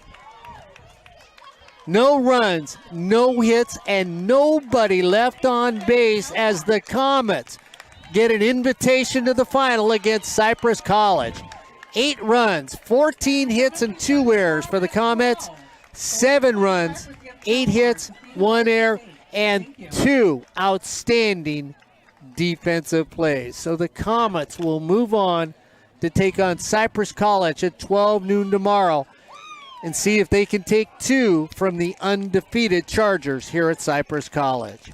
Well, that's going to bring us to the end of the day. Ed Ford to my right, Corey Neyland to my left, Ryan Osborne out in right field someplace. It has been an exciting day of Super Regional Softball here on Sportsnet USA.net. We want to thank all the parents, all the fans, all of you for watching us. As the Super Regional second day come to a close, make sure you're with us tomorrow at 12 noon as the Cypress Chargers take on the Palomar Comets to see who goes to the finals of the CCCAA World Series of Softball. We'll see you tomorrow at 12 o'clock here on Sportsnet USA.net.